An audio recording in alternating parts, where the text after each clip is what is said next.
हो जाए तो कोई को वै आज मैं लेट मैं तो कभी यूज करेगी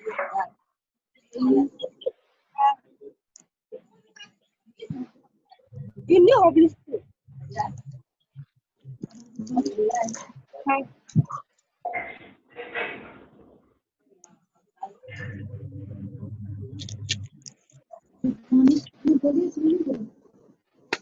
हो जाए तो कोई को वै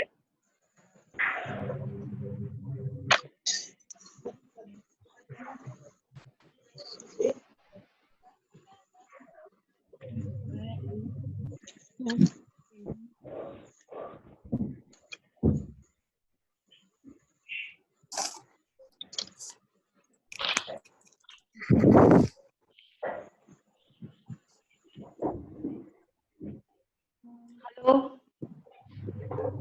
हेलो, गुड मॉर्निंग। आवाज आ रही है मेरी? Yes, Miss. Morning, Miss. Good Good morning. morning, Miss. Miss. Good morning everybody. अभी हम लोगों ने हाफ लेसन पढ़ लिया था ना उस दिन गोवा, जैसा मैंने देखा हाफ लेसन हो गया था। इसके लेखक विनय शर्मा है और हम लोगों ने बेनालियम बीच का और अंजुना बीच तक हम लोग पढ़ चुके थे। यस,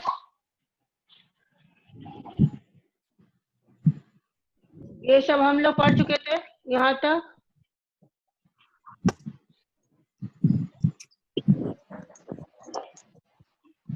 यहाँ तक हम लोग पढ़ चुके थे। Okay okay. Hello hello,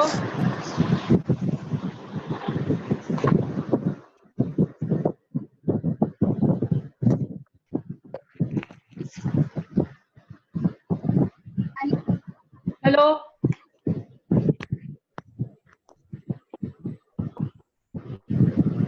Hello, Yes, teacher. Miss. आवाज आ रही है? आवाज आ रही है? मेरी आवाज आ रही है? Yes. Yes, Miss. मैंने यहाँ तक Yes, teacher. यहाँ तक हाँ, इसके पणजी शहर तक हम लोगों ने पढ़ लिया था। अभी हम लोग आगे का पढ़ेंगे, ठीक है। बेनालियम में क्या उसने बताया कि बेनालियम और अंजुना दोनों ही व्यावसायिक तौर से दोनों ही बीच का बिजनेस है।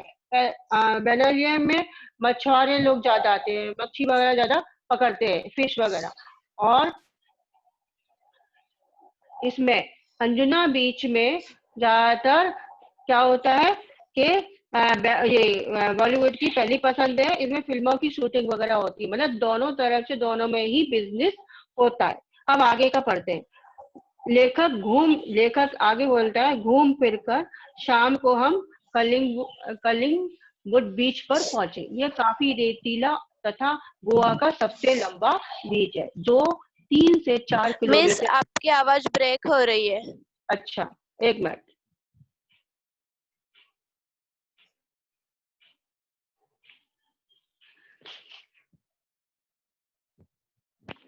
Hello hello hello, Yes, teacher. Yes, Miss. अभी आई? हेलो, क्लियर है आवाज अभी? Yes, Miss. Yes, Miss. ठीक है। अगर नहीं आ रही हो तो बीच में बोल दीजिएगा, ठीक है। और अटेंडेंस के लिए आप चैट बॉक्स पर अपना नाम लिख दीजिए, ठीक है। अटेंडेंस के लिए चैट बॉक्स में अपना नाम लिख दीजिए, ठीक है। Okay, Miss. ठीक है। हाँ, तो देखा, घूम फिर कर शाम को हम कलिंगपुर में बीच पर पहुंचे। कहाँ पहुंचा? लेखक किधर पहुंचा? कलिंगपुर बीच पर। ये काफी रेतीला तथा गोवा का सबसे लंबा बीच है जो 3 से 4 किलोमीटर तक फैला हुआ है। यहाँ पर्यटक बड़ी संख्या में आते हैं। यही कारण है कि ये स्थानीय लोगों के व्यवसाय का केंद्र भी है। यहाँ पे पर्यटक देखने वाले, आनंद लेने वाले यहाँ पे बहुत बड़ी संख्या में आते हैं। ये स्थानीय लोगों का के व्यवसाय का कहना है। जो गोवा के जो स्थानीय लोग मतलब जो गोवा के लोग हैं वो वहाँ का व्यवसाय का, बिजनेस का एक बहुत बड़ा केंद्र है। कौन सा? कलिंगुड बीच। यहाँ कई प्रकार के वाटर स्पोर्ट्स होते हैं जिनमें कुछ तो हैरत अंगेज है, जिन्हें देखने में ही आनंद आता है। यहाँ पे बहुत सारे वाटर पानी में जो खेल खेले जाते हैं बहुत सारे हैं वहाँ पे। हैरत अंगेज मतलब आश्चर्यजनक हो जाता है, डर लगने लगता है, इन्हें देखने में ही आनंद आता है। आप भी अपनी रुचि के अनुसार हाथ आजमा सकते हैं। मैंने कई खेलों में हिस्सा लिया लेकिन सबसे अधिक रोमांच पैराग्लाइडिंग में ही आया। काफी ऊंचाई से अथाह जलराशि को देखना कितना विस्मयकारी है, उतना ही भयावह भी। दूर दूर तक पानी ही पानी, तेज हवा और रस्सियों से हवा में लटके हम यानी मैं और मेरी पत्नी दोनों डर भी रहे थे और खुश भी हो रहे थे। डर इस बात का था कि छूट गए तो समझो गए, और खुशी इस बात की थी कि ऐसा रोमांचक दृश्य पहली बार देखा। सचमुच अद्भुत। लेखक ने बोला कि यहाँ पे बहुत सारे क्या है, वाटर पानी में खेले जाने वाले खेल है। इसमें बहुत सारे तो कुछ ऐसे हैं हैरत अंगेज मतलब आश्चर्यजनक। तो उसने क्या कि लेखक बोला कि आप भी अपनी रुचि के अनुसार हाथ आजमा सकते हैं। कई खेलों में लेखक ने भी हिस्सा लिया लेकिन सबसे अधिक रोमांचकारी पैराग्लाइडिंग जो हेलो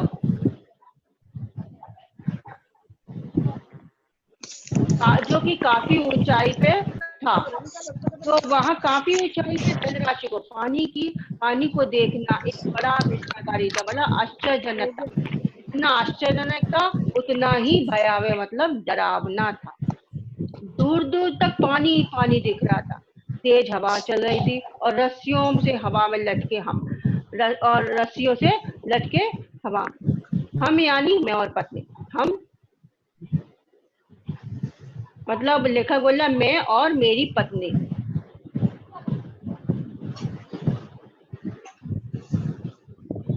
क्या हुआ मनप्रीत क्या हुआ?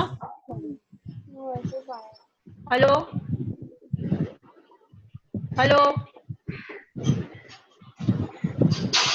हम यानी मैं और मेरी पत्नी दोनों डर भी रहे थे और खुश भी हो रहे थे। लेखक कह रहा मैं और मेरी पत्नी गेम खेल रहे थे। कौन सा?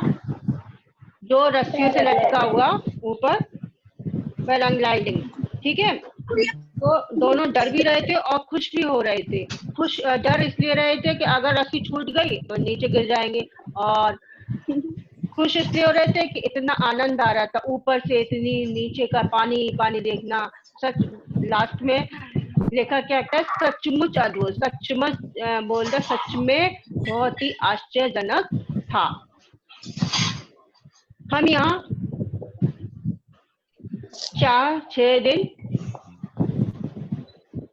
4-6 दिन रहे लेकिन हमारी एक ही दिनचर्या रही। दिनचर्या मतलब सुबह से लेकर हम लोग रात तक जो काम करते हैं उसको हम दिनचर्या कहते हैं।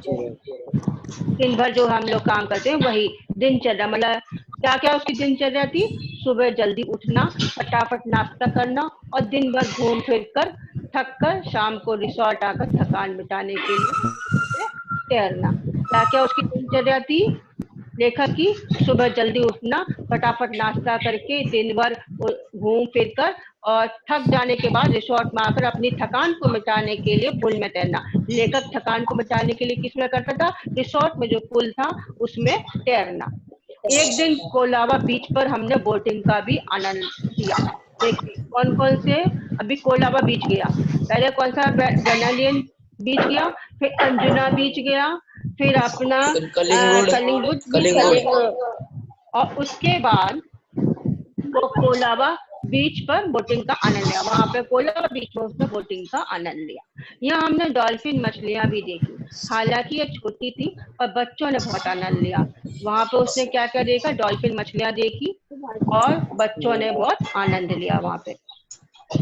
इस दौरान यहाँ नवरात्रि तथा दशहरा पर्व मनाने का सौभाग्य भी प्राप्त हुआ। उत्तर भारत में जिस तरह घर तथा गली मोहल्ले में माँ दुर्गा की घट स्थापना कर तथा लड़कियों द्वारा गरबा पर पर्व मनाया जाता है, ऐसा ही यहाँ भी होता है।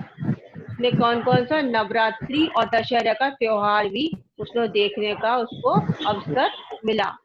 जिस तरह से उत्तर भारत में हर घर में गली मोहल्ले में माँ दुर्गा की घट स्थापना की जाती है और लड़कियों द्वारा गरबा का त्योहार मनाया जाता है, उस तरह से वहां पे भी मनाया जाता है। रावण का पुतला कहीं भी नहीं जला जाता, जैसे कि दशहरे पे यहाँ पे सब जगह रावण का पुतला फूकते हैं, उधर गोवा में ऐसा नहीं होता है।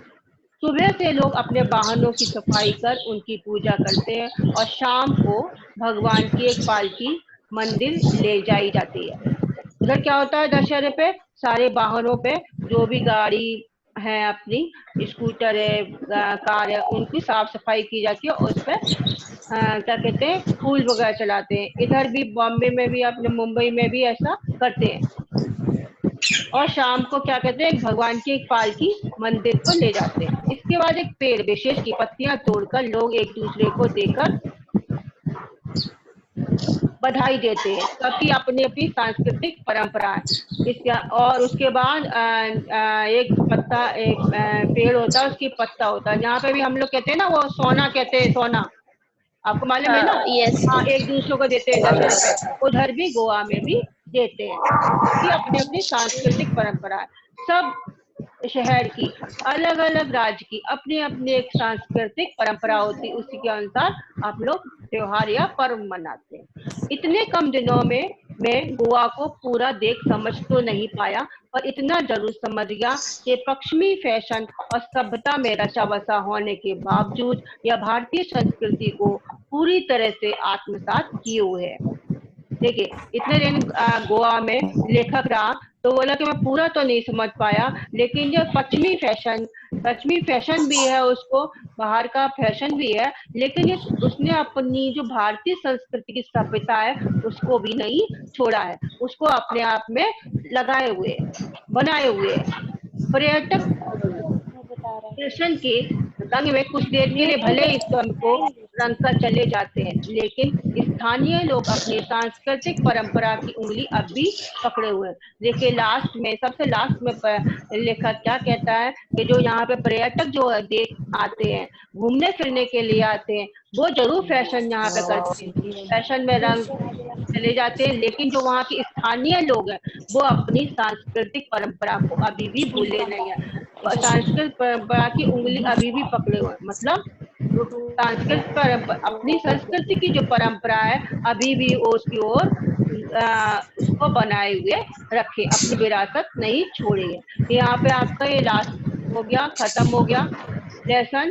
आपको कुछ नहीं समझ में आया तो पूछ लीजिए, आगे बढ़ूं फिर मैं। ओके, बोलो हेलो। हाँ मिस। Yes, आपको miss. समझ में आ गया ये लेसन? यस आगे ये सब संसार आबो हवा देखिए, ध्यान से देखिए, स्त्रीलिंग है, ये शब्द क्या है, स्त्रीलिंग है और संज्ञा है। जल, आबो हवा का अर्थ क्या है, जलवायु। खाना पूर्ति, ये स्त्रीलिंग है, ये संज्ञा है, औपचारिकता पूरी करना। देखिए, कभी कभी एग्जाम में शब्द आता है कि ये कौन सा लिंग है, हरितिमा स्त्रीलिंग है, हरियाली। देखिए, आबो हवा स्त्रीलिंग कैसे है, देखिए हम जब ये सेंटेंस बोलते हैं तो कैसे बोलते हैं, वहाँ की आबो हवा अच्छी है बोलते हैं ना, इसलिए स्त्रीलिंग है ना। खाना पूर्ति, वहाँ उसने वहाँ पे खाना पूर्ति की, तो इस तरह से हम लोग स्त्रीलिंग और पुल्लिंग की देखते हैं। हरितिमा स्त्रीलिंग है, संज्ञा है। कलानी विशेषण है, ये सुस्वादु विशेषण। मुहावरे, मन तरांगित होना, मन उमंग से भरना, निजात पाना, मुक्ति पाना, दो-चार होना, जूझना, जेब ढीली होना, जेब खाली होना, बहुत अधिक खर्च होना। ये आपके मुहावरे, ठीक है। अभी हम लोग आगे का स्वाध्याय देखेंगे थोड़ा इसका। हाँ, पठनीय है।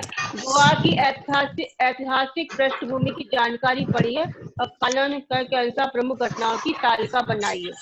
ठीक है, ये आप अपना होमवर्क कर लेंगे, इसके कैसे कैसे घटना घटी। YouTube पर गोवा का संगीत सुनिए और लोक संगीत के कार्यक्रम प्रस्तुत किए। ये रहने दीजिए। गोवा की तरह अन्य समुद्रवर्ती दर्शनीय स्थलों की जानकारी अंतर्जाल की सहायता से प्राप्त कीजिए तथा लिखकर सूचना फलक, जैसे गोवा समुद्र तटीय शहर है, ऐसे बहुत सारे है ना, उनको जरा देख लीजिए बाद में। गोवा की प्राकृतिक सुंदरता पर संवाद प्रस्तुत कीजिए। रहने दीजिए। स्वाध्याय आपका देखिए। पहला, सूचना के अनुसार कृतियां कीजिए। प्रभात काल का पूर्ण कीजिए। यात्रा के दौरान लेखक की दिनचर्या देखिए। दिनचर्या कौन कौन सी थी? लास्ट वाला जो क्या कहते पैराग्राफ में है। यात्रा के दौरान हाँ, सुबह जल्दी उठना, फटाफट नाश्ता करना। हाँ, very good very good very good. और थकान मिटाने के लिए यस वेरी गुड, है ना। गोवा की ओर आकर्षित करने वाले घटक कौन कौन से घटक थे? आकर्षित करने वाले गोवा की प्रकृति, गोवा की जो नेचर था, प्रकृति, आबो हवा, वहाँ की जीवन शैली, मन तरोताजा करने वाली शीतल हवा। ठीक है, मैंने आपको ये लिख के दिया, आप अपना होमवर्क कर लीजिए। ठीक है, फिर क्या है आपका? नीले पानी वाला पथरीला, लिखिए इसके आगे रेतीला तथा उथला, सबसे लंबा, मछुआरों की पहली पसंद। नीले पानी वाला पथरीला क्या है? अंजुना बीच। और रेतीला तथा उथला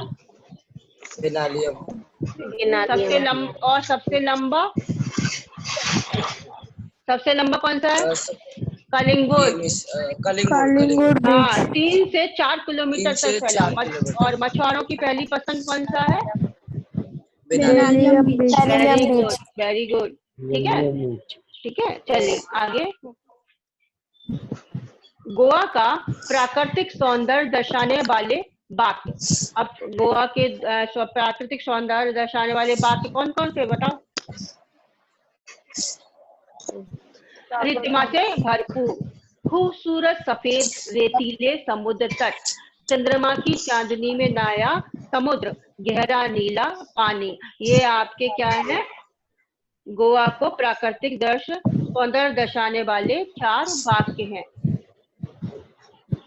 अब कृति पूर्ण कीजिए। नवरात्रि तथा दशहरा पर्व में गोवा की अलग परंपरा है। कौन कौन सी अलग परंपराएं थी बताओ जरा। अभी पढ़ाया मैंने आपको। रावण का पुतला जलाया नहीं जाता है। Very good very good very good. और पत्ता देते सब लोग। Yes yes yes.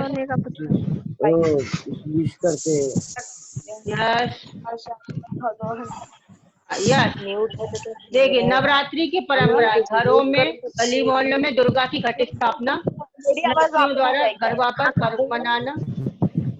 और दशहरे की परंपरा, सुबह लोग अपने वाहनों की सफाई करके उनकी पूजा करते हैं।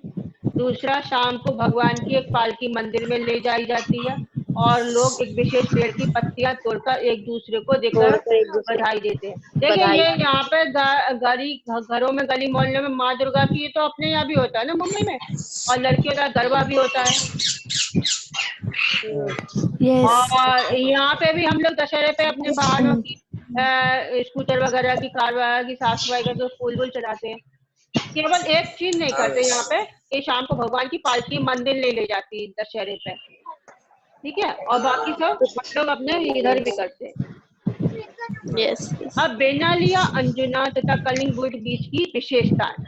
तीनों बेनालिया, अंजुना और कलिंगुड की अलग अलग कौन कौन सी विशेषता जरा बताइए आप। मिस बेनालियम तो वेरी गुड, रेतीला और रेतीला है। हाँ। रेतीला है। हाँ। और अंजुना जो है वो एकदम नीले पानी वाला पथरीला है।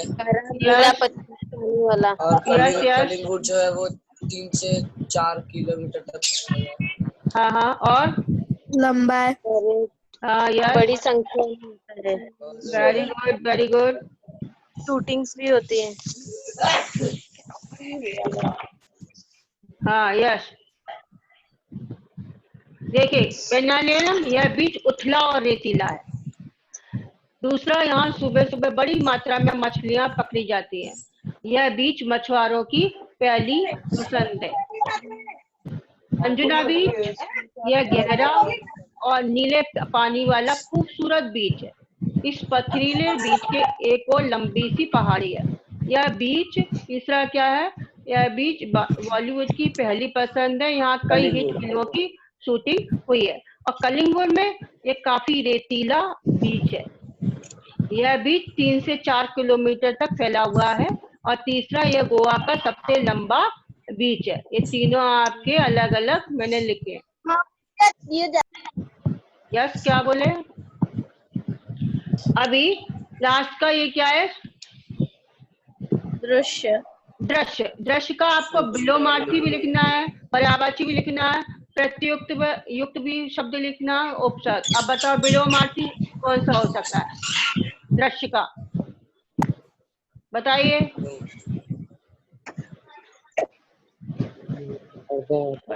बताओ। दृश्य का विलोमार्थी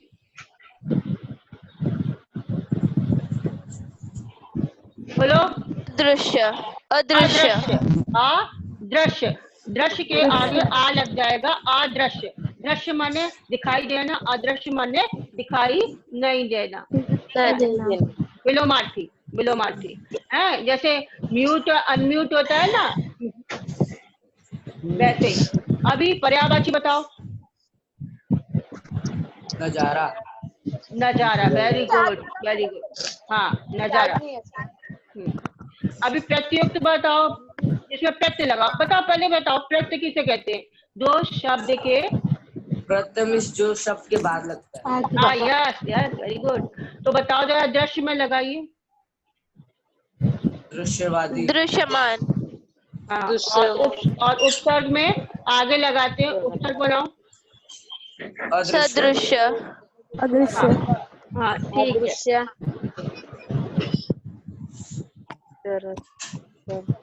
देखिए, दृश्य, अदृश्य, इसका विलोम विलोम है। अदृश्य का नजारा आपका पर्यायवाची शब्द।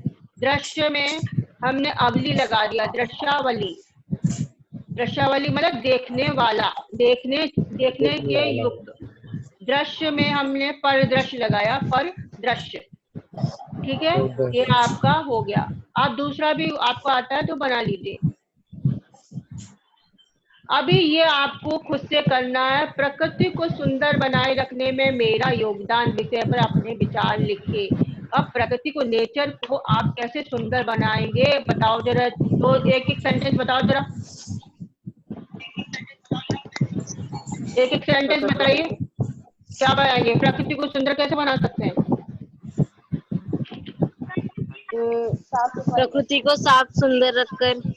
यस, और हरा भरा रखकर, नदी, तालाब, समुद्र को दूषित और न ज्यादा होने पेड़ देना। लगाकर। Yes yes. साफ कर सकते हैं। हाँ, हम इस मैंने लिखा। हाँ देखिए, हम इस ब्रह्मांड के सबसे सुंदर हरियाली से युक्त और बेहद आकर्षक ग्रह धरती पर निवास करते हैं। प्रकृति हम इंसानों को ईश्वर द्वारा दिया गया इस सबसे खूबसूरत उपहार है। सुंदर पुष्प, आकर्षक पक्षी, वनस्पति, नीला आकाश, भूमि, समुद्र, जंगल, पर्वत, पठार, सूरज, चांद इस सुंदर प्रकृति का हिस्सा है। स्वस्थ जीवन के लिए प्रकृति बहुत आवश्यक है। अगर नेचर रहेगा तभी हम लोग स्वस्थ रहेंगे। मैं इस बात का सदा ध्यान रखता हूँ या रखती हूँ कि यथासंभव प्रकृति की रक्षा कर सकूं। मैं जब भी बाहर पार्क या बगीचे में जाता हूँ, अनावश्यक रूप से किसी भी फूल पत्ते को नहीं तोड़ता। वहाँ खेलते हुए बच्चों को भी फूल पत्ते तोड़ने से मना करता हूँ या करती हूँ, उन्हें समझाता हूँ, समझाती हूँ। मैं एक स्काउट लीडर हूँ। स्काउट लीडर जैसे आप लोग स्काउट गाइड होते हैं ना, स्काउट एंड गाइड, वो बोल रहा है कि मैं एक स्काउट लीडर हूँ या गाइड हूँ। प्रकृति को बचाने के लिए लोगों में जागरूकता फैलाने का प्रयास करता हूँ। अन्य स्काउट्स के साथ मिलकर रैली निकलवाता हूँ कि घर के बाहर कचरा ना फैलाएं। प्लास्टिक की थैलियों के स्थान पर कपड़े के थैलों का प्रयोग के लिए मैं बोलता हूँ या मैं भी करता हूँ। ठीक है, ओके। यस ये आपको दिया है, मैं आपको ये सब मिल जाएगा, आप स्वाध्याय सब मिल जाएगा आपको। आप अपने नोटबुक में कर लीजिए। नोटबुक अगर आपके पास नई है तो बहुत अच्छी बात है, अभी तो मार्केट खुल गया है ना, नोटबुक मिल रही होगी ना आपको, नोटबुक मिल रही होगी तो नई नोटबुक एक बना लीजिए, उसमें अपना स्वाध्याय कर लीजिए। ठीक है, okay okay miss. Okay miss. Okay miss. Thank you. आपने अपने चैट बॉक्स में लिखा, थैंक यू। चैट बॉक्स में नाम लिखा आपने? यस हाँ, यस मिस। यस।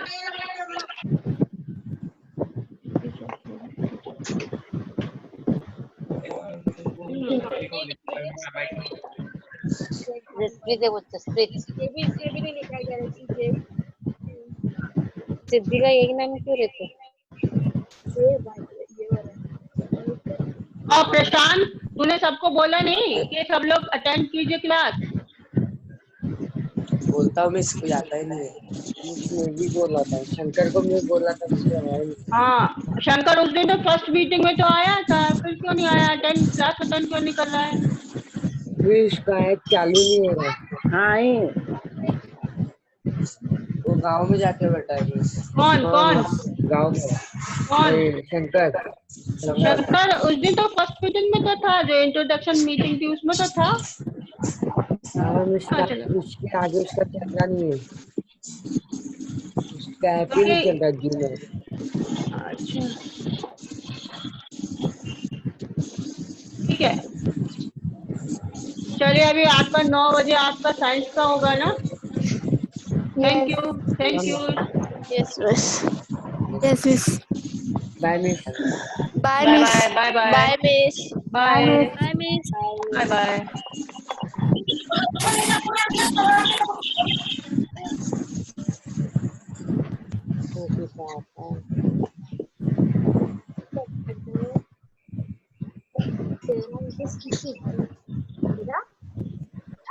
मैसेज में वो नाम भेजना है ना लोग इसको। नाम लिख लेना। तूने भेजी?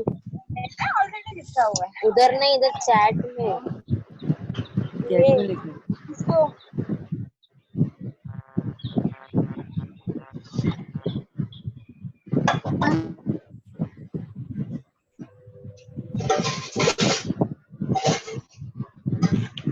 जिसको चैट बॉक्स पे नहीं मिल रहा है, नहीं लिखने को आ रहा है, वो नाम बोल दीजिए। जिसको चैट बॉक्स पर नहीं लिखने को आ रहा है, नहीं आ रहा है समझने को, नाम बोल दीजिए।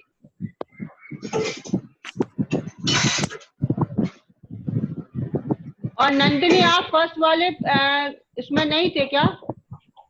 हेलो मिस थी मैं। Yes miss. यस, हाँ मिस थी मैं। फर्स्ट वाले में थी आप, मंडे को थी? यस। यस, चलिए ठीक है। हाँ चलिए, bye. Bye miss. Bye miss. Okay.